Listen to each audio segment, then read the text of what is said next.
So, friends, this morning I invite us to use our imaginations, if we will, for just a minute. I invite you in your imagination to join me on a high balcony, a really, really high balcony, one that it would actually not be very safe to be on because it is so very, very high that we can see back hundreds of years, many hundreds of years, and we can see ahead even hundreds more. But all the while, we're standing on this balcony, we're standing on an X that marks the spot that says, "You are here." Now, when we look back, we can see as far as the Protestant Reformation. We can see in our mind's eye Martin Luther standing there hammering a few thoughts to the Wittenberg door. And we can see then, and fast forward, the ensuing upheaval that would follow before the Protestant church was more than a passing phase. Imagine then, if you will, the various doctrines within Protestantism. Imagine all of them, and then imagine how the age of enlightenment swoops in and throws it all up in the air. Reason and faith dance around together, falling into some sort of new rhythm. Things swirl and settle. They swirl and they settle. They swirl and they settle. The academic field of theology is born, which is faith-seeking understanding. And faith from that point on never lives in a vacuum as science and people's understanding of the world continually grow. And then we see a little closer to home, a little closer to our own time frame, our little own history. We see the modern day existential horrors that cause even the most faithful to question the purpose of any of it at all. World wars, the Holocaust, untold human suffering, and the dawning age of nuclear possibilities. We see then that for many, these questions and the stark reality of the capacity for human goodness and human evil sent them into the walls of the church, seeking understanding and solace and community, perhaps a little peace, some meaning, some emotional and spiritual shelter. We saw this with the boom of church growth in the 60s. And during that time, during those decades, it was common for faith to work alongside social concerns, often in nonpartisan ways. Many Christians and clergy joined the civil rights movement. Our own denomination, the United Church of Christ, was a major Christian voice in desegregation, as well as the inclusion of women and LGBTQ folks in church leadership, as well as poverty and voting rights, claiming as self-evident the relationship between our faith and how that's lived out in public policy and working for human rights. The focus of theology, faith-seeking understanding, at this point shifted a little bit from how we convert others to Christianity to instead how we help all to live lives of God-given dignity. It shifted from the problem of the non-believer to the problem of the non-person. And then as early as the 70s, there's a small movement within the larger church that begins to also focus on political policy, but one that's inherently based on combating the growth of human rights under the name of Christianity and under the guise of salvation. As feminism more prominently enters the scene in the 70s, there's a backlash within the church invoking traditional Christian values of men being the head of the home and the leaders of the church. And during this time, as some racial progress is made, as well as some progress for gay rights, the backlash grows even more. But the real threat, though, is not actually to the gospel of Jesus Christ as much as it is to the assumptions of white male power. This, for example, is the ideology that helped to construct the Southern strategy. When voting rights were in place, then new tactics were born to curb the black vote so that white power could stay in place. And into this moment, the moral majority was born. Now, I was a kid. I was born in the early 70s, so I was a kid as all of this was unfolding. And my parents claimed their own place in this movement, the moral majority. with their very grave concern for where the country was headed. I can still see the blue moral majority bumper sticker on our station wagon and the buttons on the bulletin board in our kitchen. I can still see the sign that I saw someone hold up at some point that said, "Stop family decay, down with the ERA." But this concern, in truth, even though my parents would not have said it this way, this concern was intricately bound up with the isms, with all of the isms. It was indeed too scary and too unpredictable to consider what would happen. My goodness, what would happen if people of color and women, or for goodness sakes, gay folks, began to be in leadership positions? It was called traditional Christian values, but really, even then it was racism and sexism and homophobia. It was the beginning of the movement that might have been fringe for a little while, or even underground at certain times, but has now taken over the spotlight of American Christianity.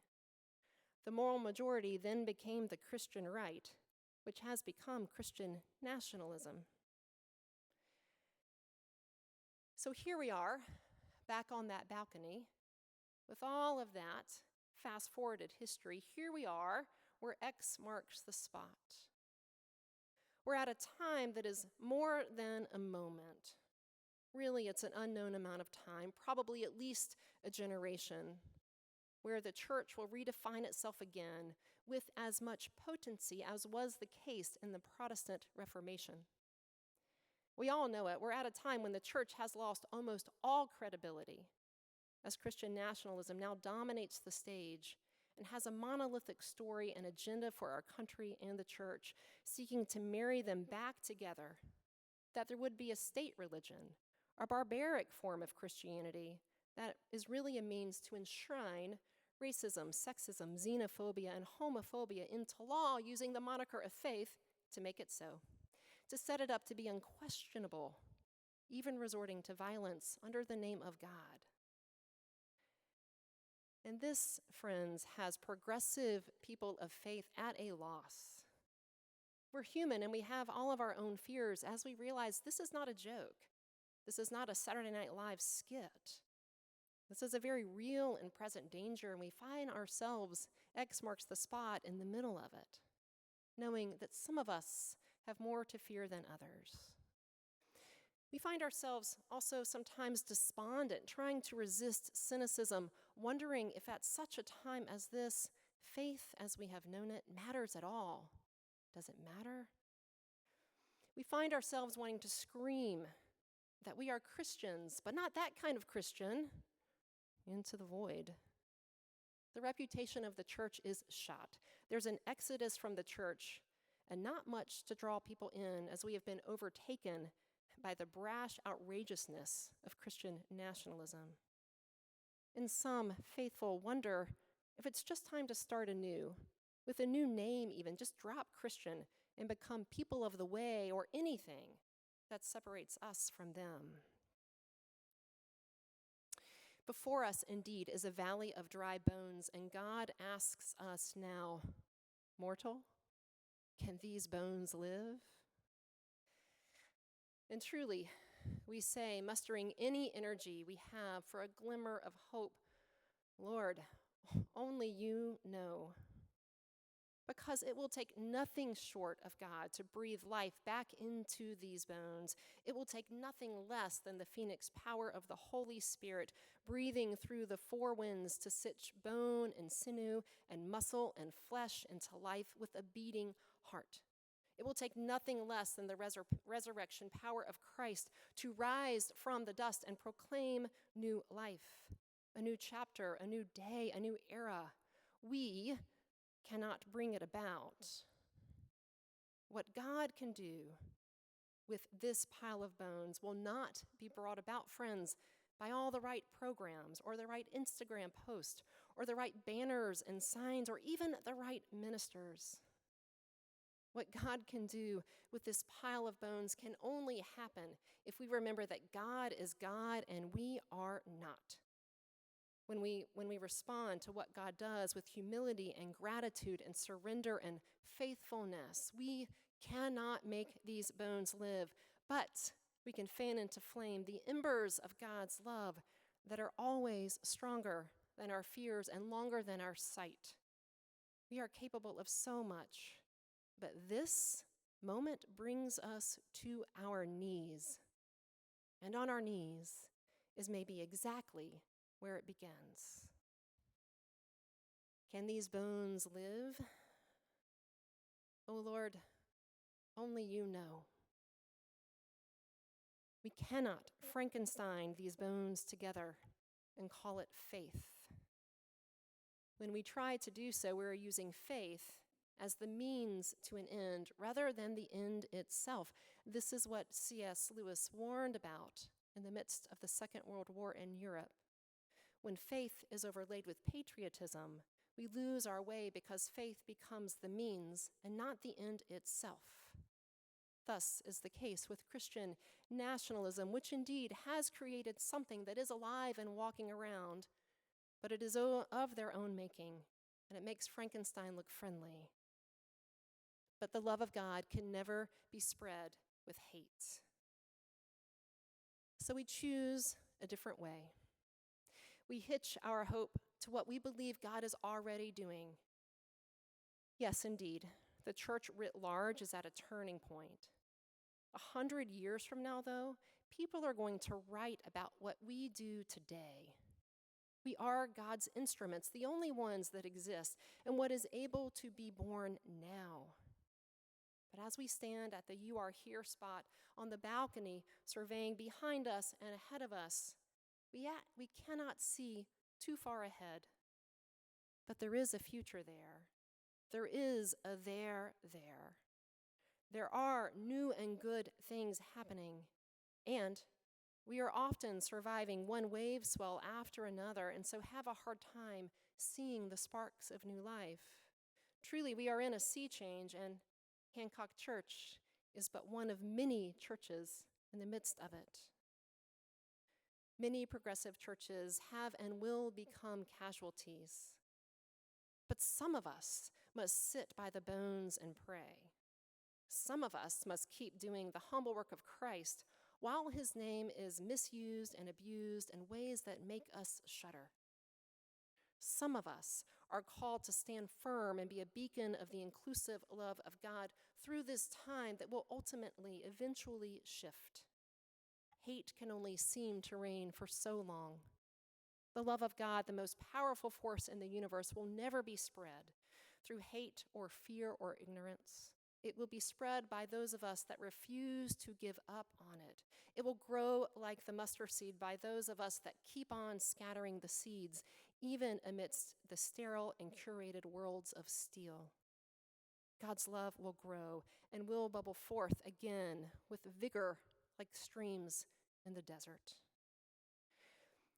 In this time, there must remain some beacons of the inclusive love of God who patiently yet powerfully stay true to our call.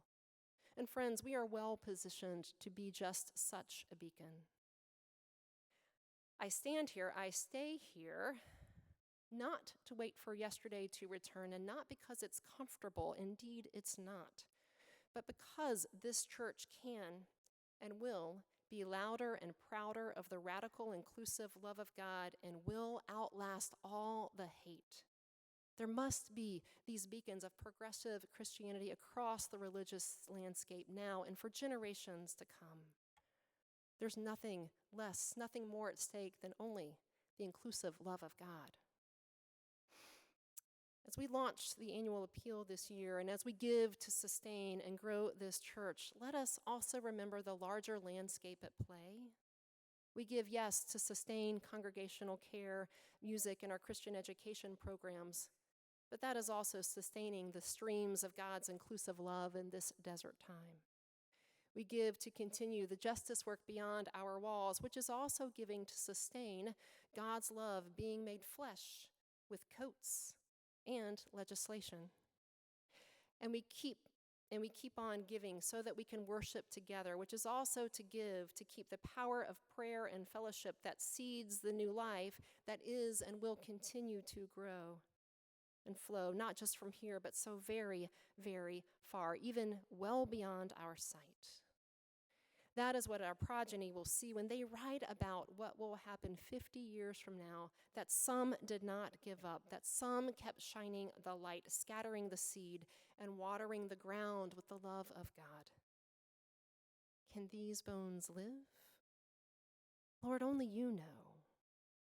A little bit later in Ezekiel, God shows Ezekiel that there are indeed streams in the desert that flow from the four corners and meet eventually at the temple. And on either side of the streams that grow and turn into rivers are trees and vegetation and new life all around. It was not what it once was. It was something new. Can these bones live? Lord, only you know. But my fellow mortals, we do know this. God's love can only be spread with love. And that Hancock Church we have in spades. So let us give it to ourselves, each other, and this world, all for the glory of God. Amen.